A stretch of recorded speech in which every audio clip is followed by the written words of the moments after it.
Wey, selamat datang di podcast gua, podcast online seller daily life. Kali ini gua bakal ceritain tentang kisah gua lagi presentasi nih. Jadi kan gua lagi kuliah S2 marketing komunikasi.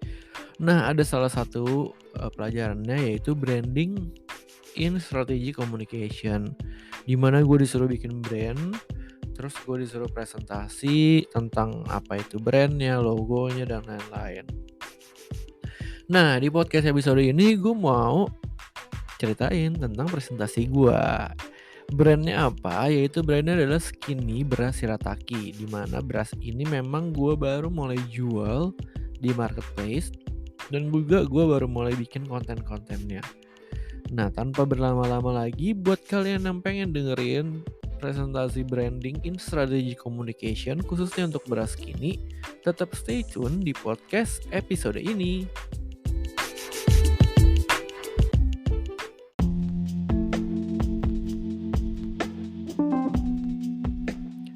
Oke, pertama-tama gue akan menceritakan tentang branding dari Skinny. Jadi pertama itu adalah logonya dimulai dengan huruf Skinny yang logonya ramping. Jadi gue bikin logonya ramping. Terus udah gitu gue bakal ceritain dulu nih tentang presentationnya. Nanti akan ada branding element, ada target market, ada media marketing strateginya, SWOT analysis, dan brand strateginya. Terus di awal gue bakal ceritain nih, kenapa sih gue pilih brand ini.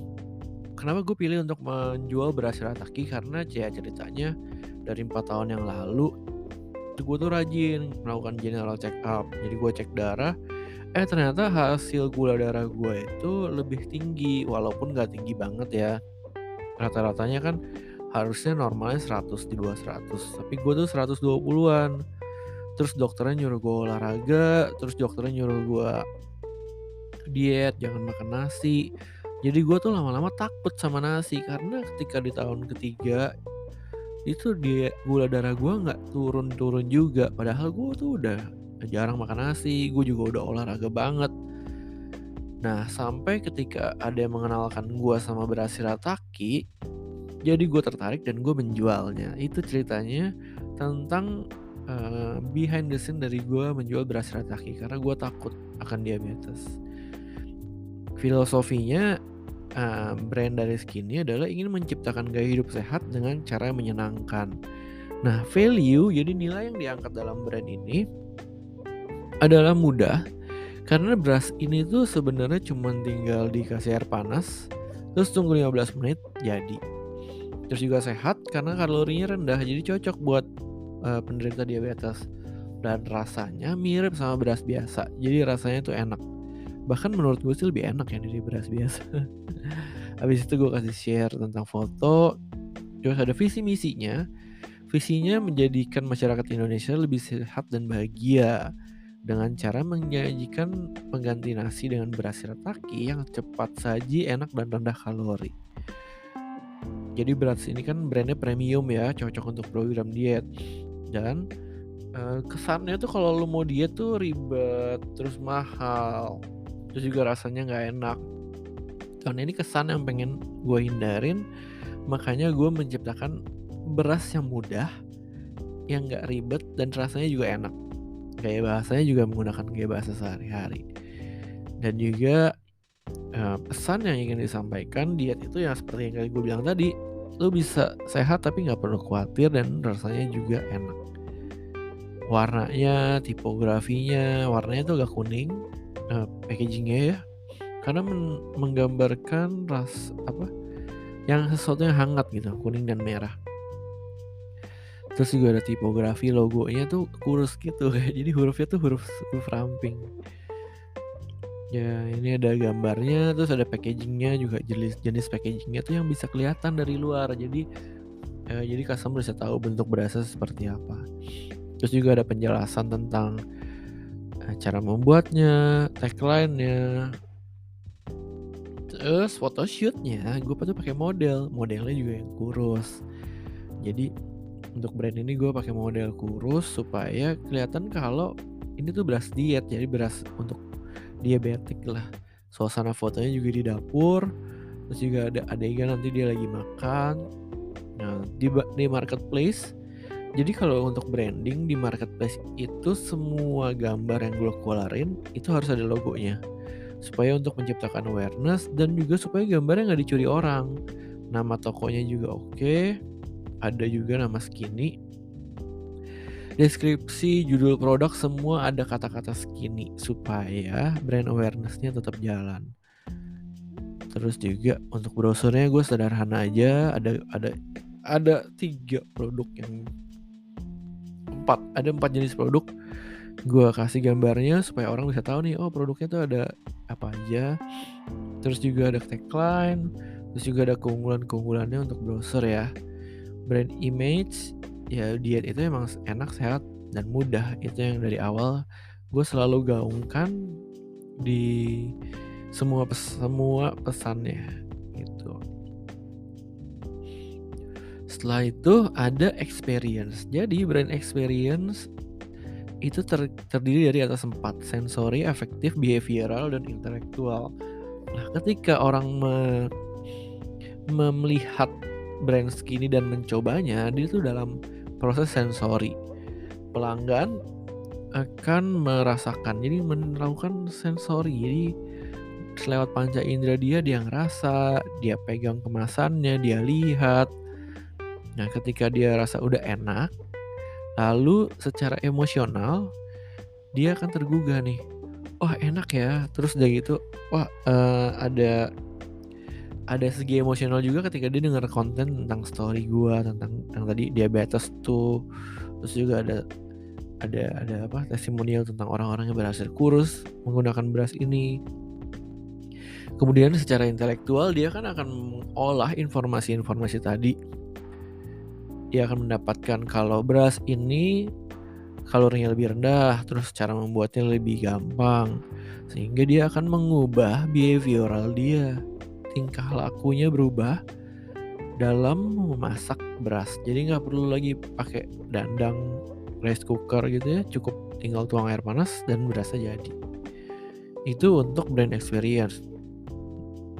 Kalau brand personality, sebenarnya ada 5 aspek, yaitu excitement, sincerity, rudeness, competence, dan sophistication. Jadi excitement itu awal-awalnya nih, ketika customer itu tahu nih akan beras Skinny, dia kan langsung, oh iya ada ya brand yang bikinnya gampang gitu. Itu ceritanya kalau excitement. Sincerity itu kejujuran dari brand ini adalah gampang membuatnya, terus rasanya juga enak dan berdampak positif bagi kesehatan konsumennya. Kalau rudeness itu lebih ke arah produknya apa, diet rendah kalori, menurunkan berat badan. Jadi benar-benar apa yang kelihatan. Kompetensinya, beras ini itu menawarkan kemudahan dalam membuatnya, rasa dan premium. Nah, sophistication tuh lebih ke arah keindahannya ya. Jadi kalau beras ini tuh kemasannya memang banyak. Jadi kamu mudah mau pilih kemasan berapapun ada, fotonya juga menarik. Positioningnya gue juga bahas pada presentasi itu, dimana beras ini termasuk yang modern dan harganya mahal. Target marketnya, lokasinya juga di perkotaan, masyarakat ekonomi hanya kelas atas yang bisa berbelanja karena memang harganya mahal banget, sekira 200 ribuan.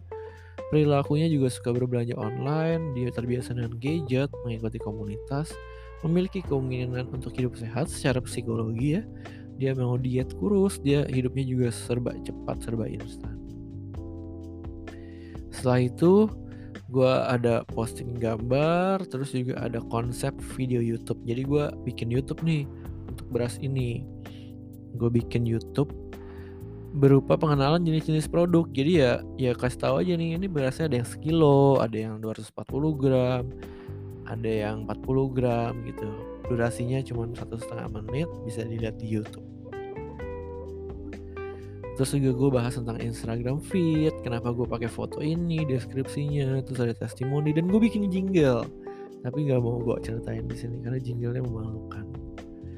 Terus terakhir gue bahas tentang SWOT analisis. Jadi SWOT itu artinya ada strengths, kekuatan, opportunity, peluang, weakness, kelemahan dari brand ini, dan threats, ancaman. Nah, untuk selain kekuatannya karena beras ini tuh mudah cara membuatnya, terus opportunity-nya ada tren vegetarian, ada komunitas diet, dan juga masyarakat sekarang tuh mulai meningkat ya kesadaran tentang gaya hidup sehat. Nah, kelemahannya harganya cukup mahal, lokasi gudangnya hanya di Jakarta, kalorinya juga sedikit. Jadi kalau lo makan, ntar juga lama-lama lapar lagi gitu. Nggak berapa lama lapar lagi. Sama modalnya terbatas. Terus kalau untuk ancaman, kompetitor gue ini ya modalnya jauh lebih besar, terus jangkauannya juga lebih besar karena areanya lebih besar, dia punya gudang beberapa, promosinya juga lebih masif. Lalu akan ada sampai di mana gue menggabungkan antara strength dengan opportunity. Gue bisa mengikuti event vegetarian, terus ada jadi sponsor. Kalau strength dengan trade, gue bisa membuat video produk yang lebih banyak dengan modal secukupnya. Karena tadi gue bilang kan gue tuh nggak ada modal banyak, jadi gue bikin video dengan modal secukupnya. Kalau untuk weaknesses sama trade, karena gue ada gak punya modal, terus kompetitor punya jangkauan luas. Nah, makanya gue juga mencoba pakai modal yang sedikit tapi bisa menjangkau pasar lebih. Jadi gue coba diperkuat di jaringan pasar lokal. Lalu weakness dengan opportunity, gue mencoba jadi sponsor tapi dengan budget minimal. Itu ceritanya. Presentasi yang gue lakukan untuk beras skinny. Thank you buat yang udah dengerin presentasi gue versi audible. Buat yang pengen tahu slide-nya atau pengen ngobrol-ngobrol lebih lanjut tentang beras ini atau pengen ngobrol tentang strategi branding juga boleh ngobrol ke gue via Instagram di @_hellomichael. Catch up aja di sana, nanti gue akan balas DM-nya. Thank you ya buat pendengar setia podcast Online Seller Daily Life. Sampai jumpa di podcast episode berikutnya. Bye bye. Have a nice day.